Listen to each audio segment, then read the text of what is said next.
Train യാത്രയ്ക്കിടെ അപരിചിതരോട് സംസാരിക്കുമ്പോൾ അതീവ ജാഗ്രത വേണമെന്ന് ഓർമ്മിപ്പിക്കുന്നതാണ് ഡൽഹിയിൽ നിന്നുള്ള ഈ സംഭവം. വെറുമൊരു സൗഹൃദ സംഭാഷണത്തിലൂടെ ഒരു യുവതിയുടെ സിം കാർഡ് കൈക്കലാക്കി ലക്ഷക്കണക്കിന് രൂപയാണ് തട്ടിപ്പുകാർ കവർന്നത്. ഡൽഹി സ്വദേശിനിയായ യുവതി ട്രെയിനിൽ യാത്ര ചെയ്യുമ്പോഴാണ് സഹയാത്രികരായ ചിലരുമായി സംസാരിക്കുന്നത്. വളരെ മാന്യമായി പെരുമാറിയ അവർ യുവതിയുടെ വിശ്വാസം പിടിച്ചുപറ്റി.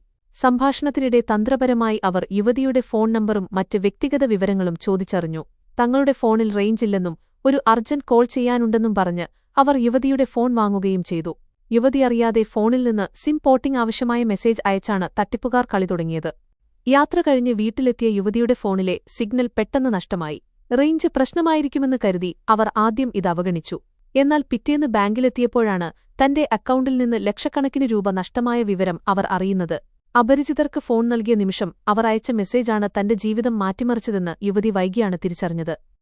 എന്താണ് സിം പോർട്ടിംഗ് തട്ടിപ്പെന്ന് നോക്കാം. ഇവിടെ ആദ്യം തട്ടിപ്പുകാർ നിങ്ങളുടെ ഫോൺ നമ്പറും തിരിച്ചറിയൽ രേഖകളുടെ വിവരങ്ങളും സംഘടിപ്പിക്കുന്നു. നിങ്ങളുടെ ഫോണിൽ നിന്ന് ടെലികോം കമ്പനിയിലേക്ക് മെസ്സേജ് അയച്ച് യൂണീക്ക് പോർട്ടിംഗ് കോഡ് അവർ സ്വന്തമാക്കുന്നു. ഈ കോഡ് ഉപയോഗിച്ച് നിങ്ങളുടെ നമ്പർ മറ്റൊരു കമ്പനിയിലേക്ക് മാറ്റാൻ അവർ അപേക്ഷ നൽകുന്നു.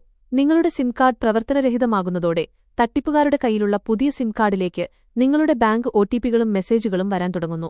ഇതുപയോഗിച്ച് അവർ ബാങ്ക് അക്കൗണ്ടിലുള്ള പണം മുഴുവൻ തട്ടിയെടുക്കുന്നു.